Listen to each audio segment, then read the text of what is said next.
Hi అండి. Welcome to చిన్నారి కథలు తెలుగు. ఇప్పుడు మనం చెప్పుకోబోతున్న కథ ముఖ చిత్రం. రచయిత ఎం బిందు మాధవి గారు. ఇక కథలోకి వెళ్ళిపోదామండి. భోజనం అయ్యి ఈజీ చైర్లో రిలాక్స్ అవుతున్న హేమచంద్ర ఫోన్ రింగ్కి లేచాడు. ఆ ఫోన్ మాట్లాడినప్పటి నుంచి సీరియస్గా ఆలోచిస్తున్నాడు. అన్యమనస్కంగా తనలో తానే ఎందుకు ఇలా జరిగింది, వాడి ఇష్టాన్ని తామిద్దరూ కాదనలేదే అనుకుంటూ కాలు కాలిన పిల్లిలా అటూ ఇటూ తిరుగుతున్న భర్తని చూసిన కళ్యాణి, ఏమైందండి, ఎందుకలా ఉన్నారు, ఫోన్ ఎవరి దగ్గర నుంచి, వాళ్ళేం మాట్లాడారేమిటి, అంత ఆందోళన పడుతున్నారు అని అడిగింది. సాగర్ విడాకులకి అప్లై చేశాడట. ఇందాక సుబ్రహ్మణ్యం దగ్గర నుంచి ఫోన్ వచ్చిన సారాంశం అదే అన్నాడు. ఆయనకెలా తెలిసింది అంది ముఖం అసహనంగా పెట్టి. సుబ్రహ్మణ్యం కొడుకు మనవడు ఫ్రెండ్స్ కదా, వాడితో చెప్పాడట. ఆయన వీడికేం తీపరం, కావాలని కోరి చేసుకున్నాడు కదా. జీవితం అంటే 4 రోజులు వేసుకుని నచ్చలేదని అవతల పారిసే షర్టు కాదు, అంత తేలిగ్గా తీసుకునే విషయమూ కాదు. వాడు ఆ అమ్మాయి మనకి చూపించి ఈ అమ్మాయిని తప్ప ఇంకొకరిని చేసుకోను అని ఖరాఖండిగా చెప్పినప్పుడు 1కి 2 సార్లు ఆలోచించు. ఒకసారి చేసుకున్నాక కష్టమైన సుఖమైన చివరిదాకా వాళ్లతో సర్దుకు బతకడం నేర్చుకోవాలి అని మనమిద్దరం చెప్పాం కదా. ఆ అమ్మాయి నా కొలీగ్, 4 ఏళ్ల నుంచి చూస్తున్నాను, అన్ని విషయాల్లో నాకు తగిన వ్యక్తి అని వేషభాషల మాట తీరు అన్నీ నాకు బాగా నచ్చాయి. అన్నిటికంటే ఎక్కువగా ఒక లైన్ ఆఫ్ వర్క్లో ఉన్నాం, జీతాలు ఇంచుమించు ఒకటే, ఇద్దరం ఎన్నో విషయాలు షేర్ చేసుకోవచ్చు అని బోడి కబుర్లు చెప్పాడు. ఇప్పుడు అవన్నీ ఏమయ్యాయో. అయినా తల్లిదండ్రులం, ఇంత ముఖ్యమైన విషయం మనకి చెప్పకుండా ఎవరికో చెబితే వాళ్ళు వచ్చి మనకి చెప్పడం ఏమిటి అంటూ ముఖాన్న గంటు పెట్టుకుని హేమచంద్రకి గత సంవత్సరం కళ్ళ ముందు రీలాగా తిరిగింది. ఒక సెలవు రోజు మధ్యాహ్నం, అమ్మా, నాన్నగారు, మీరిద్దరు ఇలా కూర్చోండి, మీకు ఒక ముఖ్యమైన విషయం చెప్పాలి. అమ్మ ఎప్పటి నుంచో నా పెళ్లి గురించి కంగారు పడుతుంది. మా ఆఫీస్లో పని చేసే అమ్మాయి, నా కొలీగ్ దివ్య, నాకు బాగా నచ్చింది. తనైతే అన్నీ నాలాగే ఆలోచిస్తుంది. అమ్మా, నువ్వు తన డ్రెస్సింగ్ చూస్తే అమ్మాయి అంటే ఇలా ఉండాలి అంటావు.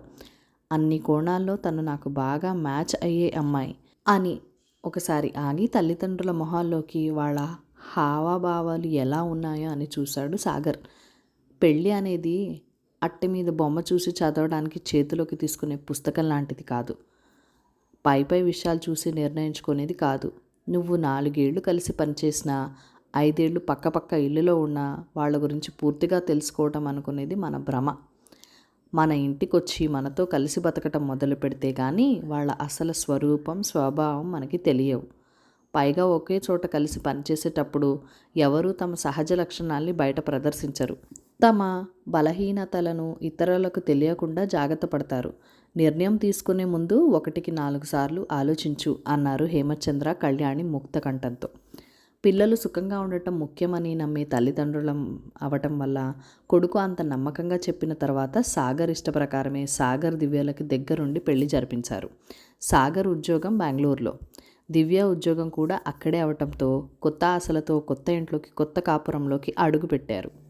ఇరుపక్కల తల్లిదండ్రులు వచ్చి చెరొక వారం రోజులు ఉండి పిల్లలకి అవసరమైన ఏకాంతం ఇస్తూ తమ ఇళ్లకు వెళ్ళిపోయారు. 6 నెలల కాలం కొత్త కుండలో నీటిలాగా తీయగా పిల్లల కాపురం సాగుతుందని ఇరుపక్కల తల్లిదండ్రులు సంతోషంగా ఉన్నారు.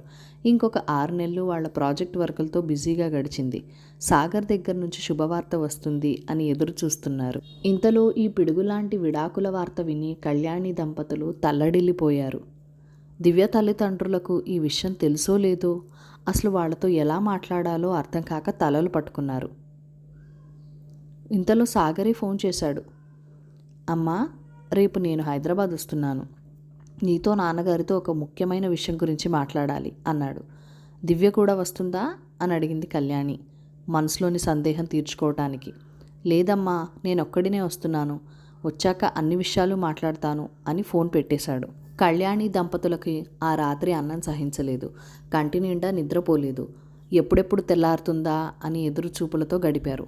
ఉదయం బ్రేక్ఫాస్ట్ తినాలనిపించక కాఫీ మాత్రం తాగి కొడుకు రాక కోసం ఎదురు చూస్తున్నారు. మధ్యాహ్నం 12ంటికి వచ్చిన కొడుకుతో, ఏమైందిరా, ఎందుకింట హఠాత్తుగా వచ్చావు, ముఖ్యమైన విషయం అన్నావు, ఫోన్లో చెప్పొచ్చు కదా, వర్కింగ్ డే రోజు పరిగెత్తుకొచ్చేటు అర్జెంట్ విషయాలు ఏముంటాయి? మీ ఇద్దరి ఆరోగ్యాలు బాగానే ఉన్నాయా? అసలు తిళ్ళు తింటున్నారా? ఆఫీస్ వర్కు, టార్గెట్లు, ప్రాజెక్టు లాంచింగ్ అంటూ ల్యాప్టాప్లకే అతుక్కుపోతున్నారా? ఉద్యోగంలో సమస్యలేం లేవు కదా అన్నారు ఇద్దరు ఏమీ తెలియనట్టు. అమ్మా, ముందు అన్నం పెట్టు. నీ చేతి వంట తిని ఎన్నాళ్ళైందో. భోజనం అయ్యాక మాట్లాడతాను. రుచికరమైన భోజనానికి మొహం వాచినట్లుంది అన్నాడు సాగర్ అక్కడున్న న్యూస్ పేపర్ చేతిలోకి తీసుకుంటూ. బ్రేక్ఫాస్ట్ తినే మూడ్ లేక ఏమీ తినకుండా ఉదయం నుంచి కొడుకు కోసం ఎదురు చూస్తున్న కళ్యాణి ఒక్కసారిగా ఆకలి గుర్తొచ్చింది. గబగబా వెళ్ళి కొడుకిష్టమైన వంట చేసి భోజనానికి పిలిచింది. కొడుకేం చెప్తాడో అనే ఆదురతో వాళ్ళిద్దరూ సంభాషణ ఎలా ప్రారంభించాలా అనే సందేహంతో సాగర్ డైనింగ్ టేబుల్ దగ్గర నిశ్శబ్దంగా అన్నం తినే పనిలో పడ్డారు. హాల్లోకి వచ్చిన తల్లిదండ్రులను కూర్చోబెట్టి, అమ్మ, నాన్న, ప్రశాంతంగా వినండి. నేను దివ్య విడిపోవాలని నిర్ణయించుకున్నాం అన్నాడు దీర్ఘ నిశ్వాసం తీసుకుంటూ. అంత పరిస్థితి ఏమొచ్చింది? ఇద్దరూ ఇష్టపడి అన్నీ ఆలోచించి పెళ్లి చేసుకున్నారు కదా. తనకి అసలు ఏ పని రాదమ్మా. వంట కూడా రాదు. చేయాలనున్న ఆసక్తి లేదు. రోజు స్విగ్గీలో ఏదో ఒకటి తెప్పించుకు తింటుంది. ఎప్పుడు చూసినా ఫోన్ మాట్లాడుతూ ఉంటుంది. మధ్యలో పిలిస్తే నన్ను ఒక విలన్ లాగా చూస్తుంది.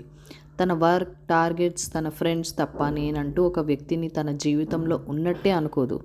నాతో ఏకాంతం, బెడ్ షేరింగ్ ఎప్పుడూ తప్ప ఇష్టపడదు. తనని దగ్గరికి తీసుకోవాలని ప్రయత్నిస్తే చిరాగ్గా మొహం పెడుతుంది. పోనీ తనని ఆ మూడ్లోకి తీసుకెళ్దాము, వీకెండ్స్లో సరదాగా ఏ పార్క్కో వెళ్దామంటే నువ్వు అడగగానే నీ వెంట వచ్చేయాలా? నాకు ఇవాళ మూడ్ లేదు అంటుంది. నేను బాగా పని ఒత్తిడిలో ఉన్నప్పుడు బోర్ కొడుతుంది, అలా ఔటింగ్కి వెళ్దాం అని గొడవ చేస్తుంది. తను కూడా ఉద్యోగం చేస్తుంది. అందులో ఉండే కష్టసుఖాలు తనకి తెలుసు. అయినా తన మాటే సాగాలనే పంతం అని ఆగాడు. ఇవి మచ్చుకి కొన్ని అన్నట్టు. ఫ్రెండ్స్తో చాటింగ్లో నా గురించి ఏం చెప్తుందో ఏమో. నన్ను కలిసినప్పుడు వాళ్ళలో వాళ్ళు సైగలు చేసుకుంటూ నా వంక చూసి నవ్వుకుంటూ ఉంటారు. కొడుకు చెప్పింది విని తల పంకించింది కళ్యాణి.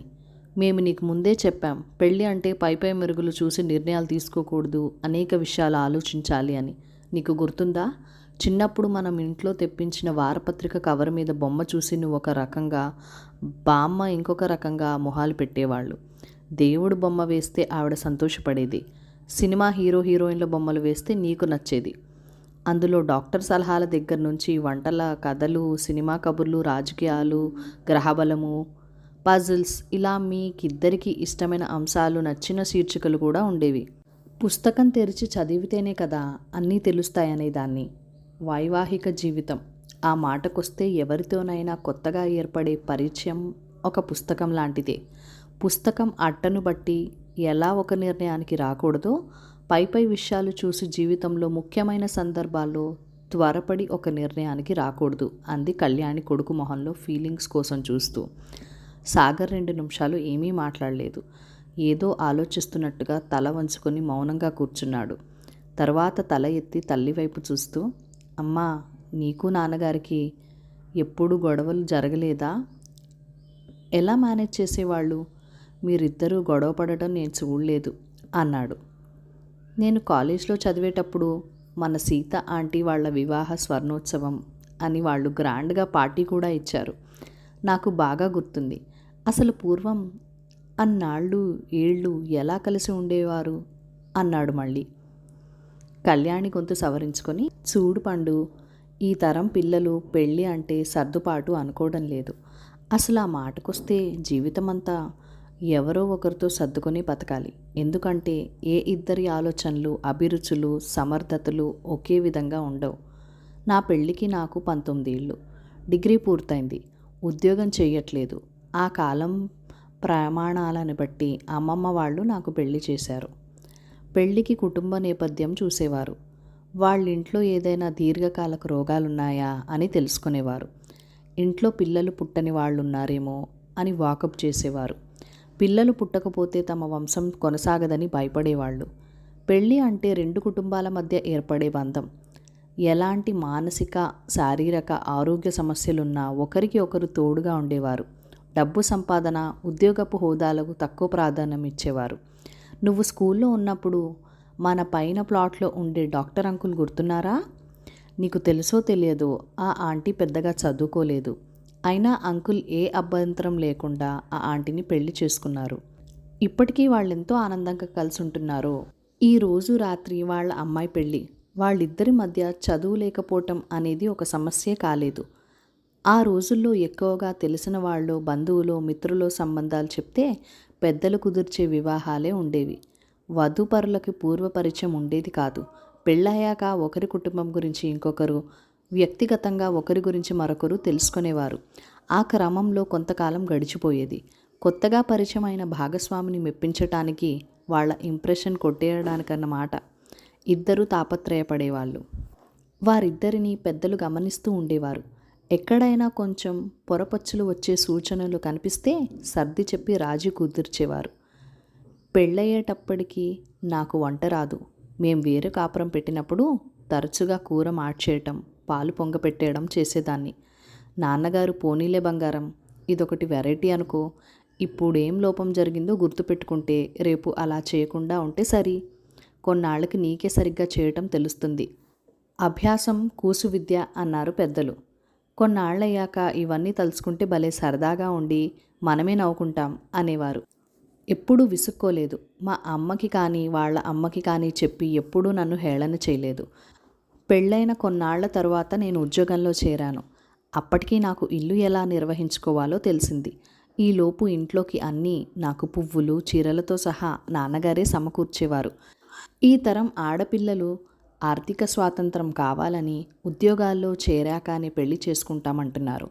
డ్రైవింగ్ నేర్చుకొని స్కూటరో కారో కొనుక్కుంటున్నారు. ఏ విషయానికి ఎవరి మీద ఆధారపడక్కర్లేదు.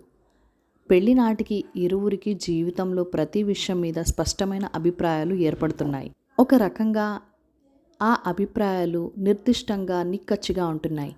అవసరమైనప్పుడు తమ అభిప్రాయాలు మార్చుకోవడానికి కానీ సర్దుకోవడానికి కానీ ఇద్దరిలో ఎవరూ ఇష్టపడట్లేదు. కుటుంబ పద్ధతులు, వ్యక్తిగత అలవాట్లు, మనస్తత్వాలు ఏవీ చూసుకోకుండా రూపం చూసి నచ్చిందని పెళ్ళిళ్ళు చేసుకుంటున్నారు. ఎవ్వరూ దేనికి రాజీ పడట్లేదు. ఒక రకంగా అది కూడా సమస్యలకు దారితీస్తుందేమో అనిపిస్తుంది. జీవితం ఎక్కువ కాలం హాయిగా సాగిపోవాలంటే ముందు భార్యాభర్తలిద్దరూ మధ్య స్నేహం అనేది ముఖ్యం. ఇప్పుడు మీకు మీరు కుదుర్చుకొని చేసుకుంటున్న పెళ్ళిళ్ళలో ఇద్దరి మధ్య కాస్తైనా కొత్తదనం అంటూ ఉండట్లేదు. మెల్లగా స్నేహం ఏర్పడి ఒకరినొకరు అర్థం చేసుకోవటం అనే విషయానికి ఆస్కారం ఉండట్లేదు. వివాహ బంధంలోకి ప్రవేశించేటప్పటికీ ఒకరినొకరు ఒరే, ఒసే అని పిలుచుకునే చనువు ఉంటుంది. మితిమీరిన ఆ చనువు మీలో అనుబంధానికి బదులు లెక్కలేనితనాన్ని పెంచుతోంది. ఎవరు ఎవరి మీద డబ్బు కోసం ఆధారపడక్కర్లేదు. దానివల్ల ఎవరు ఎక్కువ, ఎవరు తక్కువ అనే ధోరణి పెరుగుతుంది. అక్కడి నుంచి మాట మాట అనుకోవడం, కనీస మర్యాదను కూడా వదిలేసి నోటికి ఎంత వస్తే అంత తిట్టుకోవడం జరుగుతోంది. మా రోజుల్లో పెద్దవాళ్ల ముందు కొన్ని మాటలు వాడకూడదు అనే సభ్యత పాటించేవాళ్ళం. అందుకే ఎంత కోపం వచ్చినా హద్దు దాటేవాళ్ళం కాదు. ఒకవేళ పరిస్థితి అదుపు తప్పుతోంది అని పెద్దలు గమనిస్తే అమ్మాయిని అలా సినిమాకి తీసుకెళ్ళమనో, ఇద్దరూ కలిసి గుడికి వెళ్ళి రమ్మనో పంపించేవాళ్ళు. భర్తని ఎలా ఆకట్టుకోవాలో అమ్మాయికి చెప్పేవాళ్ళు. అమ్మాయిని ఎలా జాగ్రత్తగా చూసుకోవాలో అబ్బాయికి చెప్పేవాళ్ళు. ఒకసారి ఒకరిది పైచేయి అయితే ఇంకొకసారి ఇంకొకరిది అయ్యేది. అది లొంగుబాటుతనమనో బానిసత్వమనో అనుకోకూడదు. పట్టు విడుపు తెలియటమే ముఖ్యం. మనిషి ఆవేశంగా ఉన్నప్పుడు మాటలు చేతులు తప్పుదారిలో వెళ్తాయి. అందుకే కోపం తగ్గే వరకు కాస్త సంయమనంతో మౌనంగా ఉండి ఆ తర్వాత మాట్లాడుకుంటే అనర్థాలనేవి జరగవు. అప్పటికీ అవసరం అనిపిస్తే పెద్దవాళ్ల సహాయం కోరుకోవచ్చు.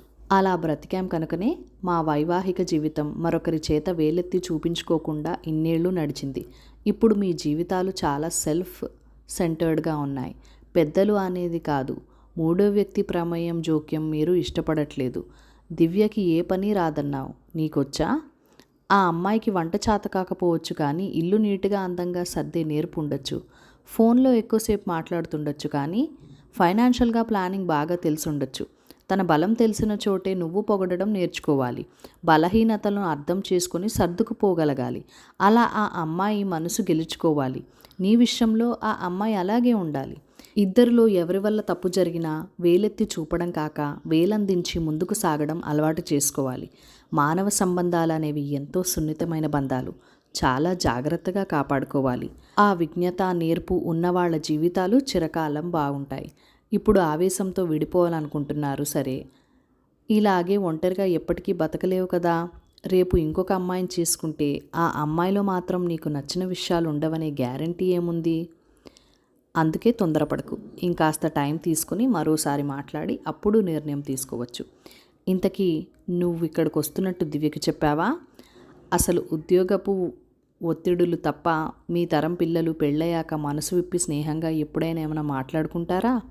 తన చిరాకుగా ఉన్నప్పుడే నువ్వే ఒక అడుగు ముందుకేసి చాలా అలసిపోయావు, కాసేపు రిలాక్స్ అవ్వు, నీకోసం ఇవాళ ఈ వంట చేశాను అని చెప్పి చూడు, ఎంత మార్పు వస్తుందో.